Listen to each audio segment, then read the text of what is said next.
Are you hosting the session or just participating? You're hosting. Well, yeah, Steve asked me to host yesterday, so Perfect. yeah, and I'm hosting this the next one as well with Vincent. So you guys can take much Cool. needed break. Do I need to do anything other than talk? I've already started the broadcast, so we're already broadcasting live onto Facebook. For anyone that's catching this on the Facebook stream, we're going to be starting in about 7 minutes with Ruby May doing Living Cyclically. Any kind of messages today about not being able to log in? No, I think Steve was getting most of them yesterday. I wasn't even getting them yesterday. So.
Okay.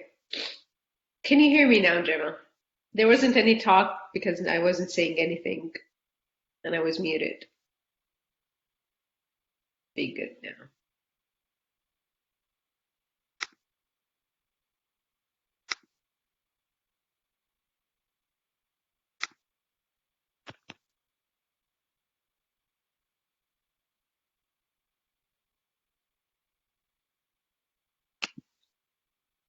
Hello, hello. Hello. Long time no see. Ah, where have you been? Been missing Yeah. you. Uh, you know, it's still doing the thing. Once it the on the portal, the kind of participate button disappears. Anyway, I'm gonna have to figure that out. Yes. You mean the numbers that show up? No, the on the schedule itself. Oh, What if I want if I want to connect to Blue Jeans from the portal, I can't do that because the live stream pops up right away. yeah. Right. Yeah. Okay. So it's kind of blocking the participator. It doesn't make it obvious that they can participate. Yeah, if as soon as the page open, if I'm quickly, I can press participate, but um, it leaves right away. Yeah.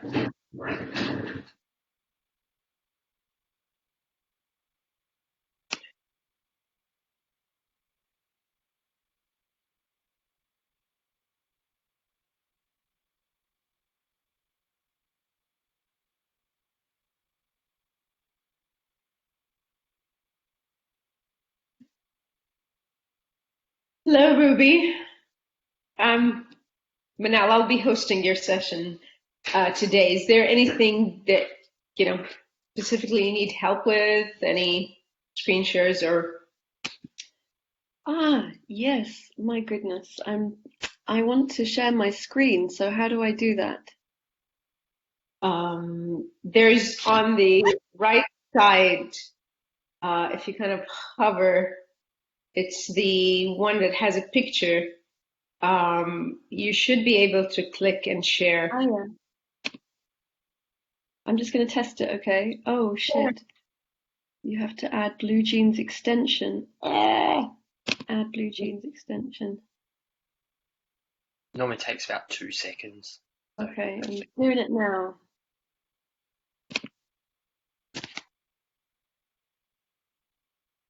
Okay.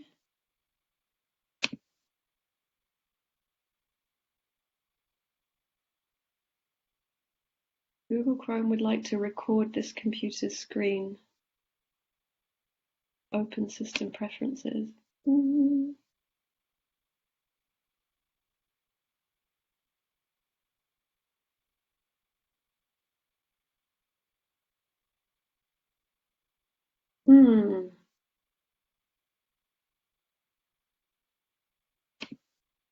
It is recording at the moment, which might be why it's saying Google Chrome is recording your screen, broadcasting to Facebook. Okay, because now it asks me to. It won't let me share my screen unless I go onto my security and privacy settings. And then I can't really see what I need to do because I have screen recording, but then it won't list the app. Are you on a Mac or Windows? Mm-hmm. Oh, so it's actually, Mac. So it's not actually listing the app in that little bit there. No, it has Google Chrome and Zoom on it. Maybe I just. Okay, Google Chrome will not be able to record the contents of your screen until it is quit. Oh, okay. So you might have to exit the room and come back. That could be very quick. Do you want me to repost the link to you? And then. I think it's good. I'll just try.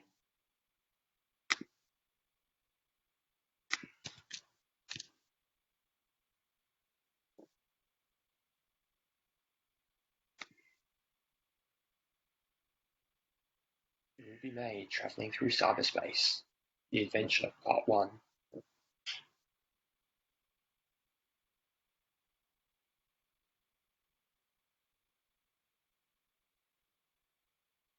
I wonder, it's not going to add more work, is to have presenters send their stuff. Yeah, I've said it to a few people. The ones that ask me any questions, I was like, send it to me. Otherwise, oh, Ruby's back. Is it okay if I just test it out quickly? Yeah.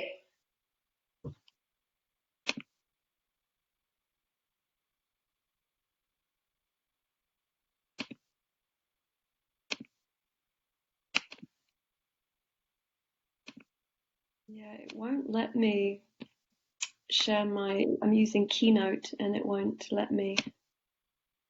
Oh, well. Is there an option to just share your screen in general, like desktop, and then it might? Yeah, but I can't click on share. I can only click on cancel. It shows me the share option, but yeah. It's very strange. If it's not like that at the very beginning, you can quickly email it to me and I can get it, and then you can start your presentation and we can share it for you.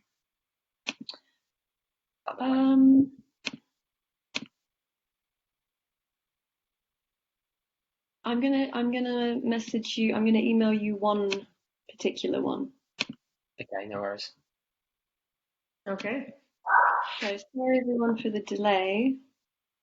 Well, no worries. If any of the participants would like to join us in the videos presenter channel or section, you want to have your video on and maybe not speak up many times or cause any disturbance, but I think it would be nice to have more people on view. If you'd like to do that, you could raise your hand or put it in the chat, and I'll,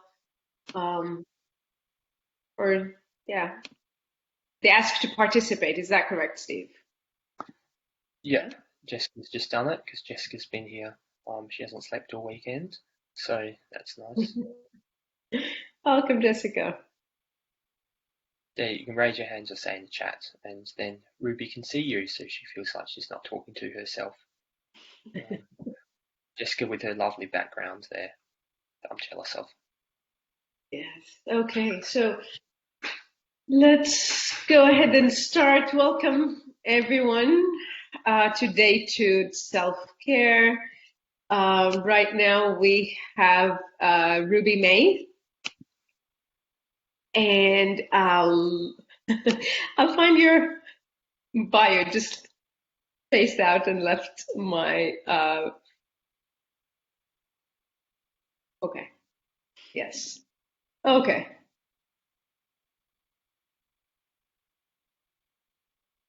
Okay, it's not coming up. Okay, no, I'll find it. Introduce myself. I'll give Ruby a little intro if you want. Okay, found it. Found it. I found it here. Okay, welcome everyone. Today we have Ruby May. Ruby is the co-founder of Authentic Eros, Creating New Culture, international facilitator specializing in conscious relating and embodied leadership for women. And Ruby today is going to talk us in self-care and cycles. And you had a bit of an intro in the previous intro session that it's living cyclically. It's not just for women. So I'm intrigued to know a bit more about that. So Ruby, welcome. Thank you. Thank you so much. Thank you for everyone who is, investing your time and your presence to be here. Welcome. So I always get a bit nervous when bios are read out. And when I have to do like a 1-minute elevator pitch for my session, and my self-care over the last 15 minutes has been to speak very kindly to myself, because my inner critic was like, you didn't do a good job, like presenting your summary of your session. And what my intention is during this session is that you will really leave with a tangible, felt sense of how you can apply this wisdom into your daily life. I'm going to tell you a little bit about me and how I use a cyclical approach to living, to give you some examples of what that can look and feel like. I'd love to do a little mini meditation with you so we can get a felt, embodied sense of that. Then I'm going to wax lyrical about cycles and leave it open then for some sharings and discussion, because I am all about the connection. So I love the interactive aspect of these conferences, and less the me sitting here on my pedestal doling out nuggets of wisdom to you.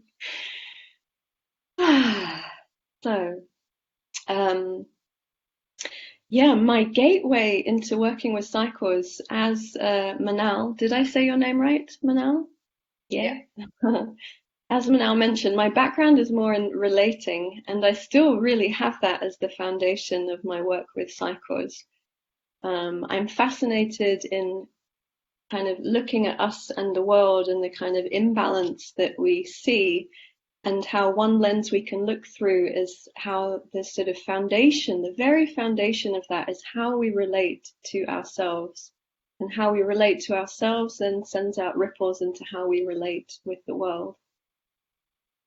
And I was particularly fascinated in the kind of heterosexual dynamic between men and women. I worked for a while as a dominatrix, and I noticed that in the kind of stereotypical dominatrix style, I just felt really uncomfortable in my own skin. It just didn't really work for me. And yet there was this like real intrigue and magnetism, this draw into like, what is it when I come into leading into an intimate dynamic between me and a man? And is there such a thing as feminine leadership? Is that different from masculine? And it all felt quite controversial to even play, use words like feminine and masculine. And so I thought an interesting and what made sense to me approach would be to study my body as someone who identifies as woman with a female body, even though biological gender and gender identity aren't always the same, that maybe my womb would have nuggets of wisdom around what that really is. And that just opened a whole universe of, wow, my body is actually cyclical and I had no idea. And I've been living life completely ignoring this and having my cyclicality as a kind of blind spot. And actually, perhaps the reason why I don't feel so good in my own skin and I feel exhausted a lot of the time and I feel like I'm kind of overriding my boundaries and kind of not even connected to what feminine or woman kind of even means to me, that that just opened up this whole world for me that's been so enriching and life transforming. So basically what that means in my daily life, and I know I'm talking about womb cycles and I'll get onto other cycles in a moment, is that every day I am listening, and I'm listening to what's going on inside me and what are the kind of qualities that are rising to the surface and what are the things that feel like I can engage in a kind of sense of flow and ease, and what are the ways in which I'm coming into sort of a sense of not flow and going against my body's natural tendencies, and starting to notice patterns around that there are certain points in my menstrual cycle where certain things just go really easy. So I'm around my ovulation right now, which means actually it's a good time for me to be sitting here with you and presenting. And there are other times where I feel way more introverted, where I feel way more it's about me and my intuition, where it's about me being critical or me being imaginative, or all these different qualities that as humans we all have access to. And now try and basically structure my life around my cycle. So structure my calendar around it. And also use where I am in my cycle and where the kind of challenges come up to really look at what my body is telling me.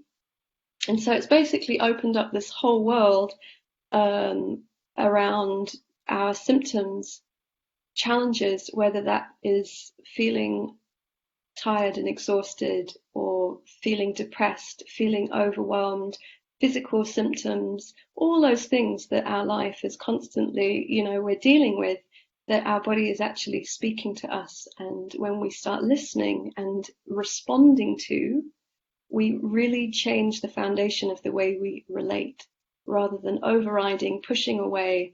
It's like developing a deeper, more intimate connection with self. So,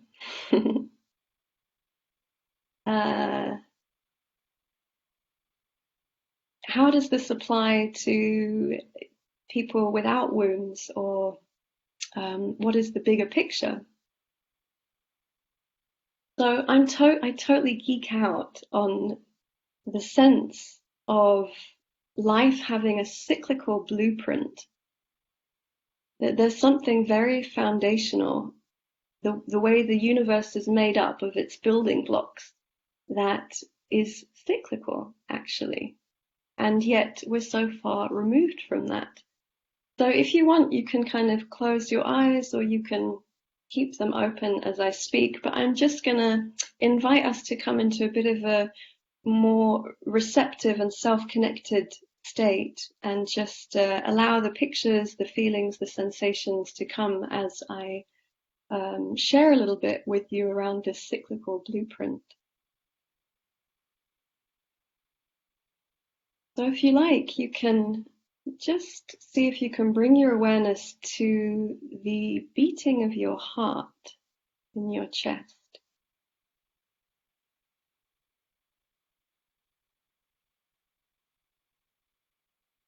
And that in that beating, there's a kind of contraction and expansion that has just been with you since you were in your mother's womb.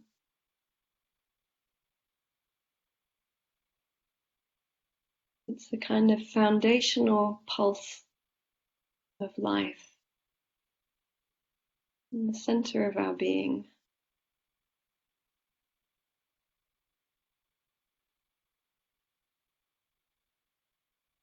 That perhaps more broadly, we all know what it's like to surf these waves of opening and closing of the heart, right? Sometimes our heart feels open and we feel connected and we're really in deep relatedness and feeling with the world. And sometimes our heart feels contracted and protective. And life is just a series of these openings and closings, expanding and contracting.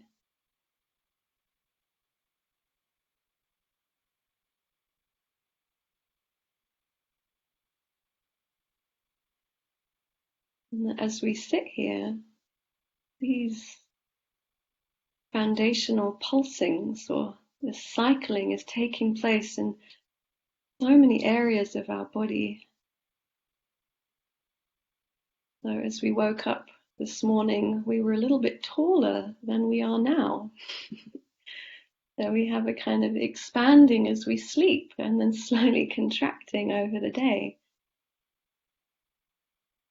In our circadian rhythm, this is something that follows us every day. The circadian rhythm of night and day, sleeping and wakefulness.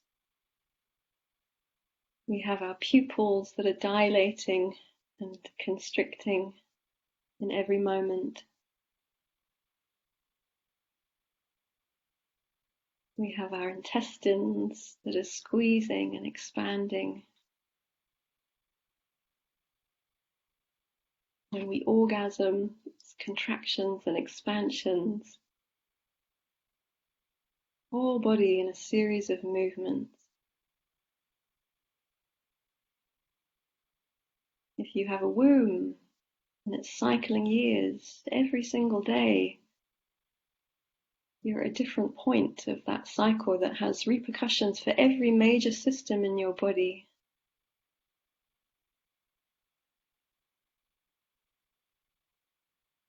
And you can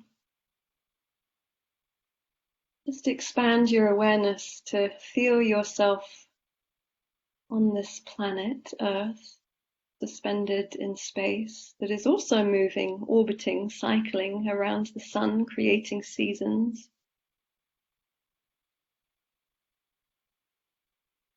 You can feel, where is it that you are at on this planet, and how are you experiencing the season that you're in?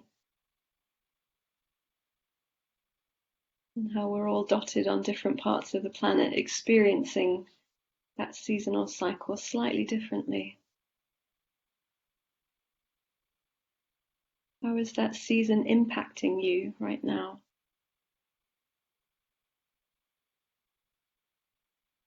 I'm sitting here in Berlin with this beautiful sense of summer having peaked and just tipping into the promise of coziness and more introversion as we descend into winter. Very different way of experiencing life on the planet if we allow it.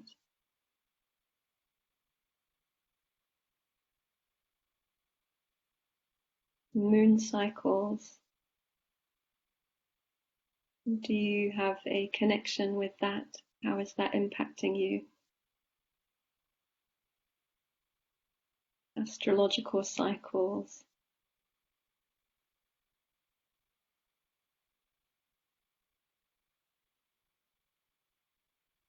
And we can move from these micro cycles of the body on a really macro level, perhaps climate cycles on our planet, extinction cycles.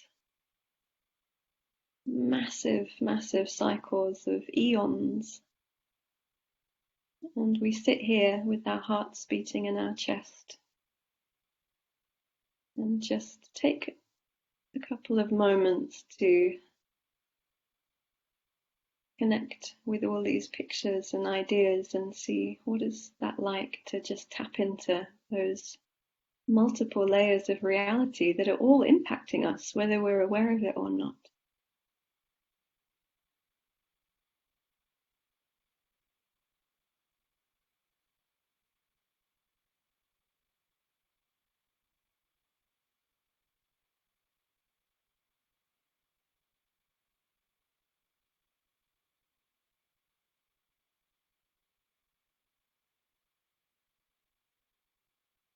Take a couple more breathing cycles.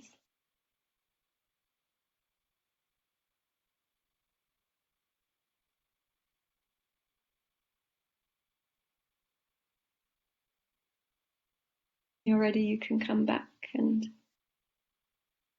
if you feel to, you can use the chat function just to share anything that touched you, if it did.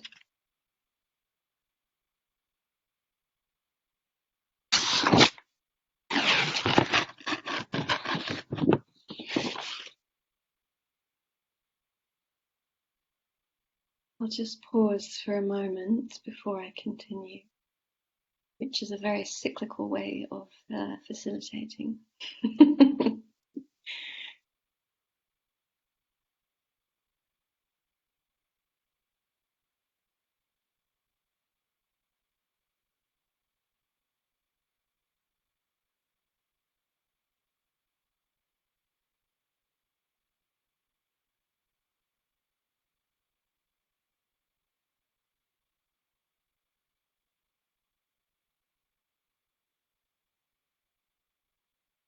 So, I love, Martha says that was beautiful and very touching, thank you. Teresa says, I felt at peace with myself.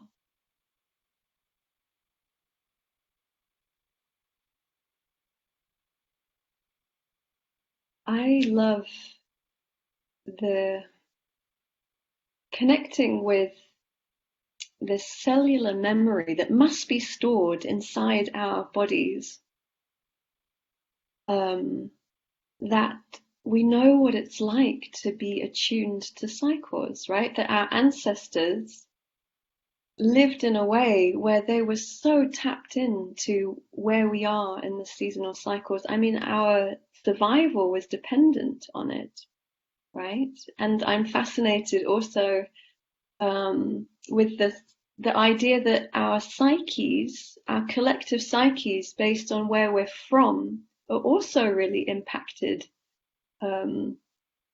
by our relationship with cycles. For example, as a European, that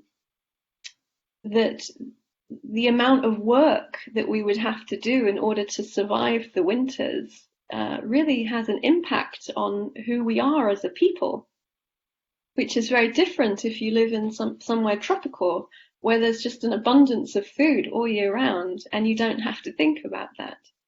And so I think we have this information, this way of being very intimately connected to cycles stored in our cells and tissues.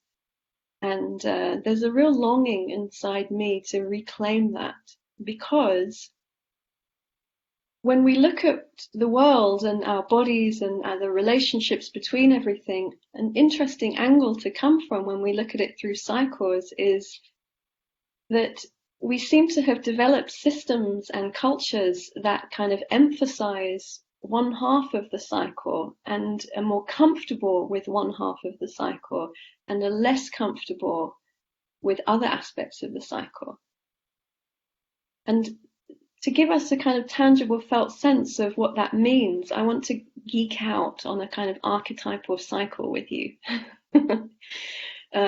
So we have concrete examples of that we can relate to. So I did have a series of slides to show you, but it's a little bit difficult. My computer is not cooperating with this new software that we're all using. So that means we're just going to have to use our mind's eye to connect. So let's start with our connection to spring. So inviting you just to imagine, what does spring look and feel like? So you can imagine like this plant that is just like reaching towards the sun and has its whole life ahead of it, full of possibilities, and there's a sense of unfolding, and there's something very delicate around it, yet there's something that's very potent. It's got its life source, the life force that's just like powering through it. And actually, I'm going to ask, I did send one slide to Steve, whether it's possible to share it. Is Steve here? Or Yolanda? Yeah. Do you want to share it? Okay. So you might have to get out your reading glasses. Yeah, that's very small, isn't it? Okay, well, we can leave it up. Ruby, there's a function in the bottom that kind of. Oh, yeah. You can zoom in and out. There we go. Yeah, so yeah, what is this kind of spring energy, and how does that kind of relate to our daily lives? And so when we connect with a spring energy is when we feel tapped into our excitement and sense of possibilities for the future. It's like when we're planning for something, it's like that sort of quality between stillness and between complete action, which is kind of like playfulness, right? So it has something tender around it. It has something powerful about it. It has something that's kind of connected to our innocence.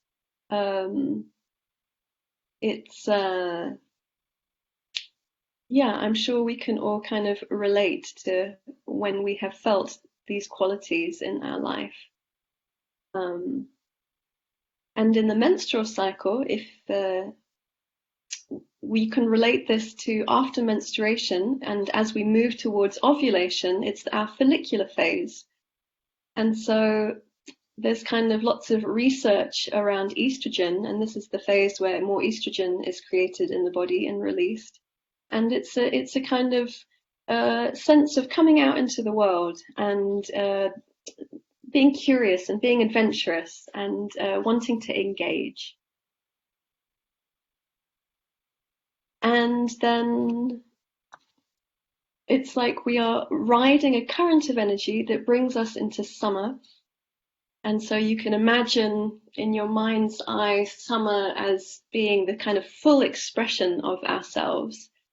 And so this is a time where we are manifesting our ideas and visions. We are in action. We are doing. We have lots of energy to give. We are producing. We're taking care of our creations. It's like the peak of our energy, the peak of our expression. And so in a menstrual cycle, this would be the ovulation, where we have all this energy to create new life. And if we're not creating new life, then we would be using that energy to turn our visions into reality, or to take care of our creations, our families, our projects, our work, and all of this. And so regardless of whether you have a menstrual cycle or not, I'm sure you can all relate to that quality of making shit happen. So from what I've said so far, this half of the cycle, especially the summer, is where culturally we value a lot. We're comfortable in doing, right? We're comfortable in sort of that sort of coming out into the world and making stuff happen and creating and producing and having something to show for ourselves. And yet that's not the full picture, right? Life is not just about action and doing and tending to our creations and work and families and partnerships, because the cycle reveals to us that the whole, and the cycle is a blueprint of wholeness, the rest of the cycle has very different qualities. And this is what I'd like to focus on. And I can see that Gemma is just commenting around PMS and the relief of winter. So I'm going to be talking about that now a little bit. So it's almost like in a menstrual cycle that we're riding between two currents of energy. One current of energy is bringing us from menstruation to summer. It's like the yang. It's this kind of energetic movement of up and out. And then it's like we switch currents after ovulation, and it's riding a current back towards menstruation. And the movement is yin. It's downwards and in. And this is an oversimplification, right? And it doesn't really matter what I say. It's like how we all experience this in our own bodies and what feels truthful to us.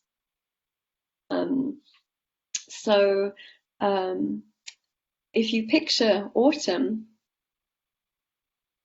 and it's interesting, and again, like when you look for images of a plant cycle on Google, you will find the dormant seed and the spring and the summer, but like very little autumn. It's like we don't really value this phase. And yet what's happening in autumn is that we're preparing the soil for new life and what's to come. And so the qualities of autumn. So after this peak, we're able to take a step back and look at the whole. And it can be a real time of reflection. It's when we're more able to discern and be critical and look at like what's working and not working. It's a time where we can digest. It's a time where we start slowing down because we can feel that winter is coming and that a still point is coming.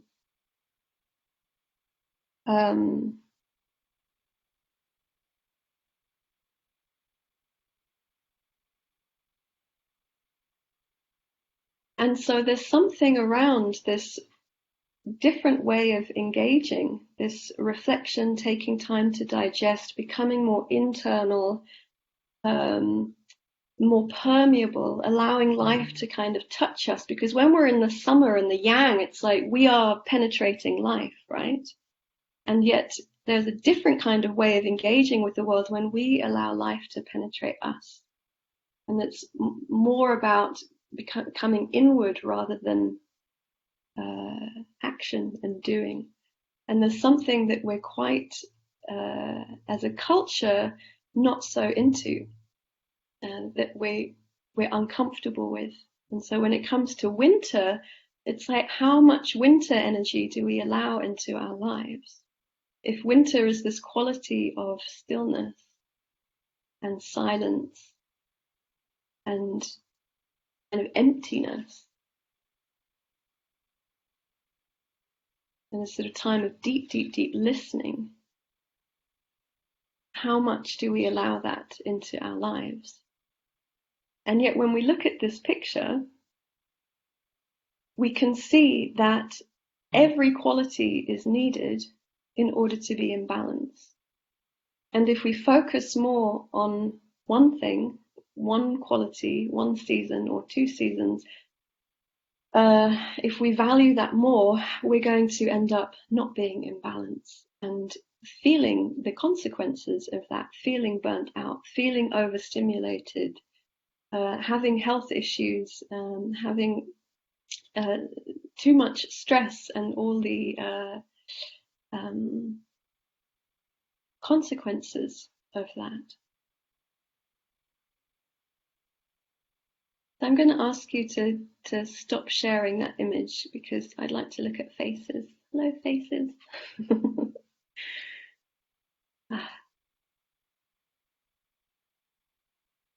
I'm just reading some of your comments.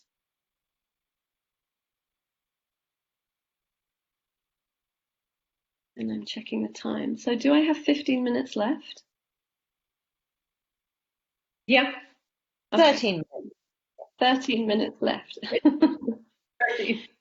Yeah. So there are so many ways we can apply this to our life. Just like I did right now, we're taking some pauses. No, I'm honoring that to be in balance, it can't just be constant talking and filling space, but we need time to digest as well. Also, in those moments of stillness, inviting this winter quality, we're inviting emergence, right?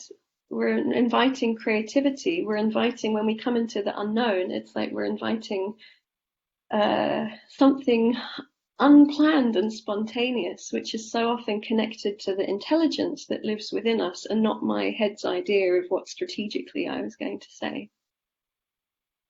I had no idea I was just going to say that. We can use this in how we plan our week to make sure that we have enough time for play, enough time for digesting. I would have loved to participate in all the sessions this weekend, but I can't because my body is very sensitive to how much information I take in and how much time I spend digesting. And I know that if I receive a lot of information, I need to then spend time kind of being present and allowing that information to kind of ground itself, anchor itself in my body. Otherwise, I end up feeling overstimulated. And I imagine a lot of us can relate to that because it's quite a collective issue.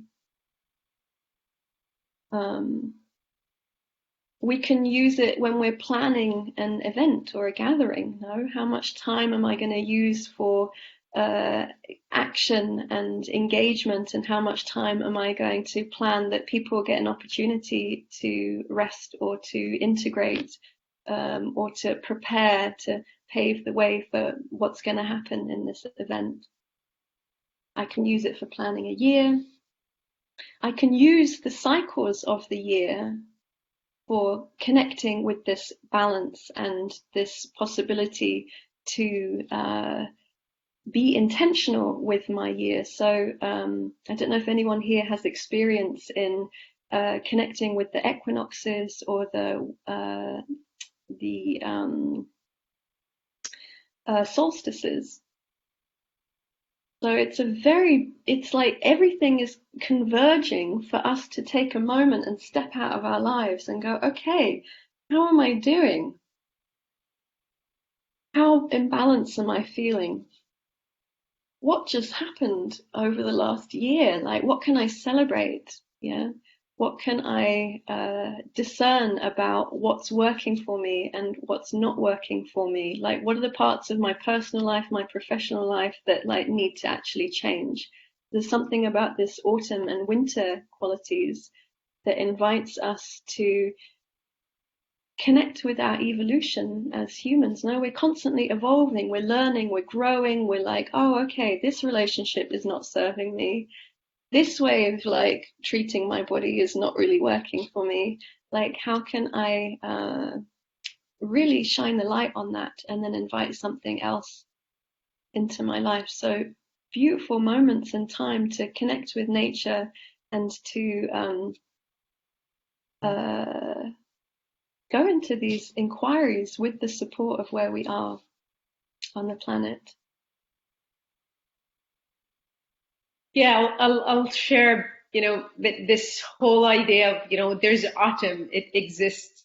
It was quite revolutionary for me when I started to kind of tune into the last few years, because as you mentioned it earlier in the session, we're used to doing one part of it, and it's doing and then sleep.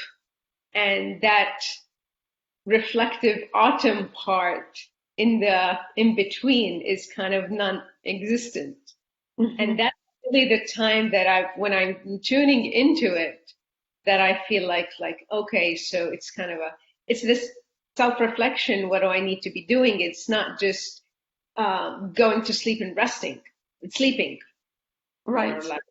It's such a rich time that,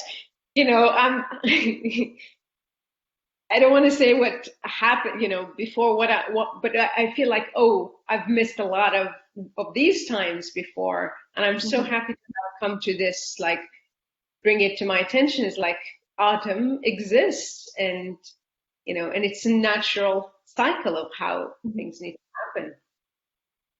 Thank you. Love it. I'll just say one more thing and then I'll invite anyone else who wants to share. But yeah, so spot on about how we polarize between doing and then like, okay, now I'm going to make myself rest, and often so that I can work more.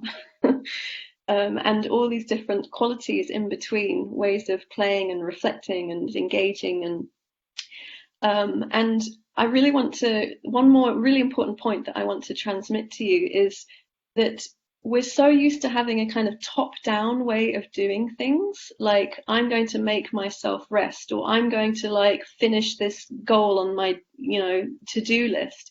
And when we're really tapped into our cycle, if we have a menstrual cycle or the cycles that are around us, it's inviting us that our actions come from a place of deep connection, asking myself, what do I need, and responding to it, rather than this kind of self-care that comes from this top-down, like, okay, now I'm going to have a bath or make myself rest, or, like it's like, that's, I think, where we're heading towards, where life is inviting us, is to just be so connected and responsive to our bodies that our self-care is coming from that place. So that's me talking for too long, and I'd love to invite anyone who wants to share from your experience, or you have a question. Yeah, yesterday in the panel discussion, the topic of should came up, and how self-care sometimes something that it's scheduled, which is completely defeat the purpose. Exactly. Yeah.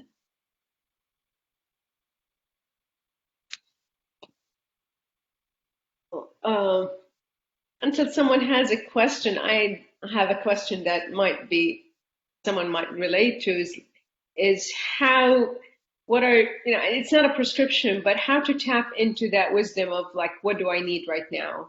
What are the, not the bubble bath, not the things, what are the things that could be accessible that for many might not translate to self-care specifically, that you find? And if anyone has any questions, please. Oh, we do have. Yeah.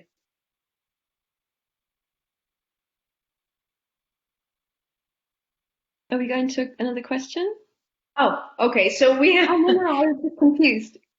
Yeah, no, I was sorry. I just noticed. So yeah, that's what is self-care. That is coming, from that body up, not a top down. Well, I mean, I can share a little. I'm so curious about the wisdom within us as a group. But yeah, for me, this is the magical question. What do I need?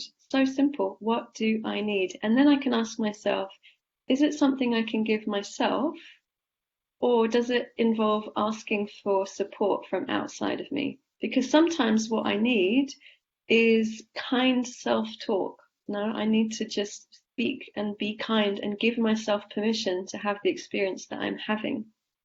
And for me, like, Cycles is so revolutionary because it's the most amazing permission granter that, like, it's like, oh, I'm feeling this way. And I don't have to get annoyed with myself. I can be like, oh, it's okay to feel this way. No, you're feeling kind of depressed because you haven't had any sunshine today.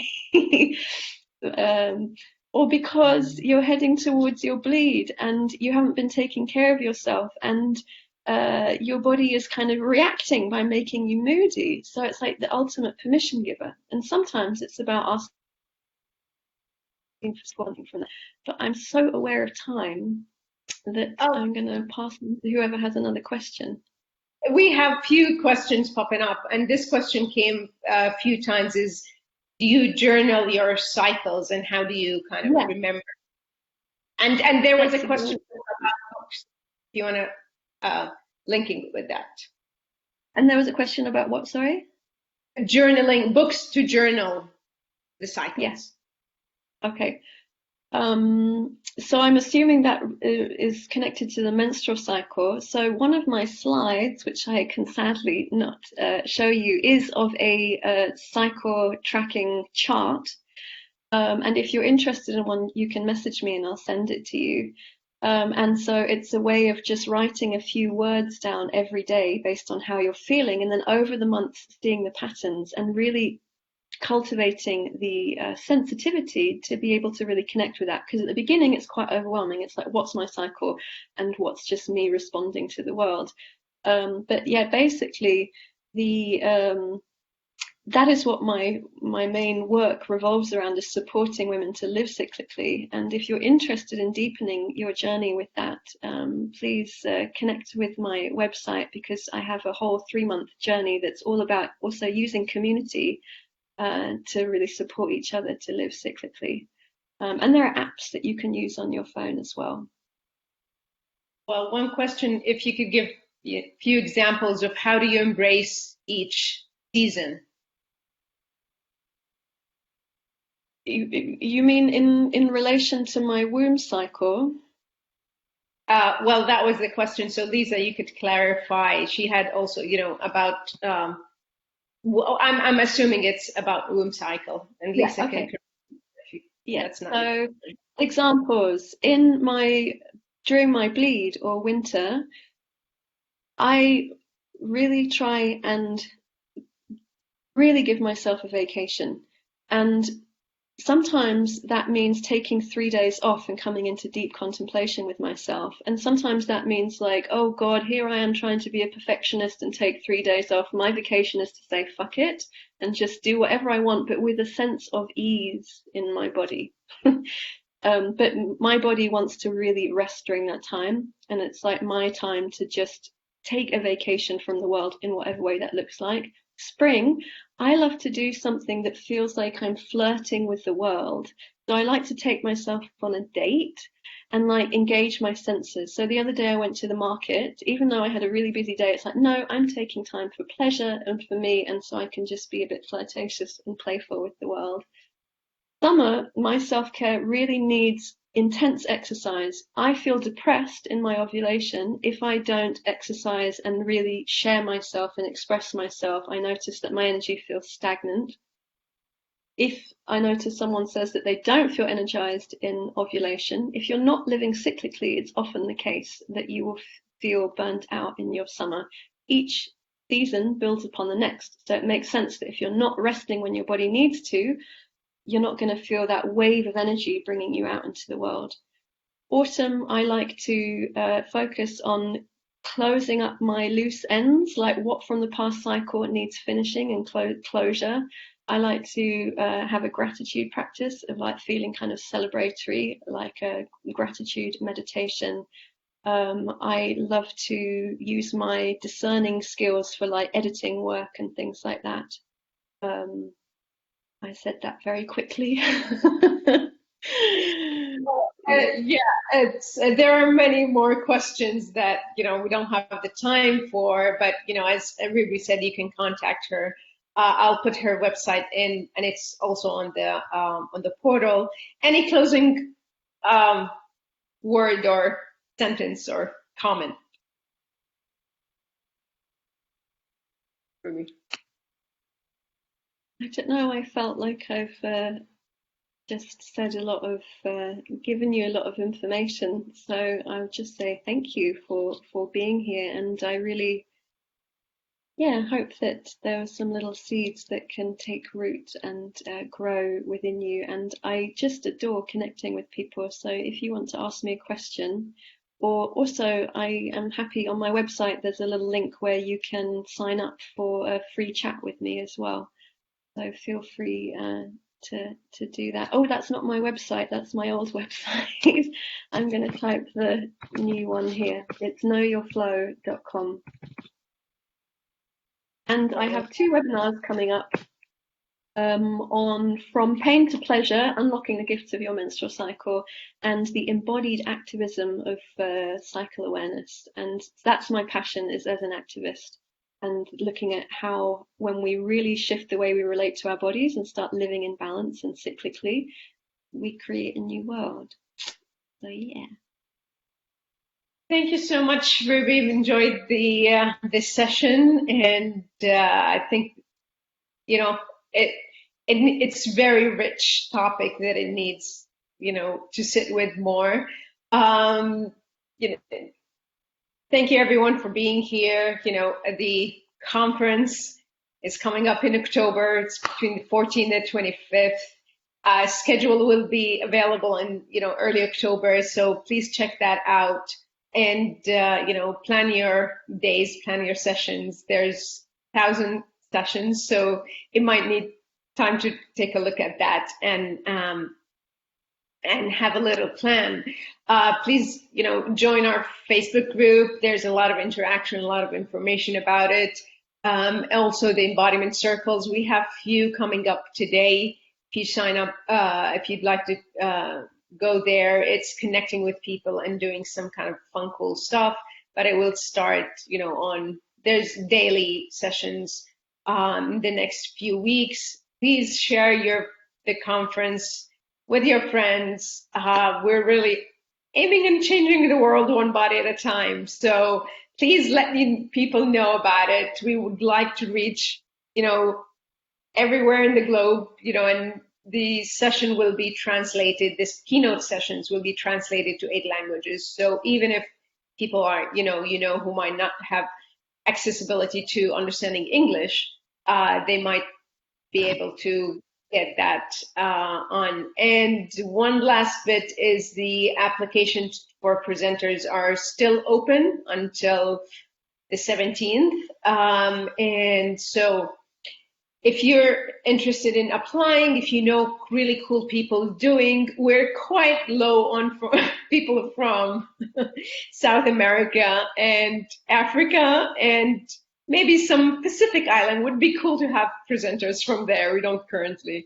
We really do value being a global conference. So thank you very much. Coming up is what, Yolanda? I think it's... You have Vincent Yong, who's going to be starting in 10 minutes. You can find the link on the embodiment portal. And he's going to be doing somatic self-care techniques. You can learn how to release tensions caused by stress, anxiety, and unconstructive body use. So if you have any muscular tightness or pain, then definitely go and check out Vincent Yong's session starting in 10 minutes. Thank you, everyone. Thank you, Ruby, again. Thank you, Yolanda. Take care.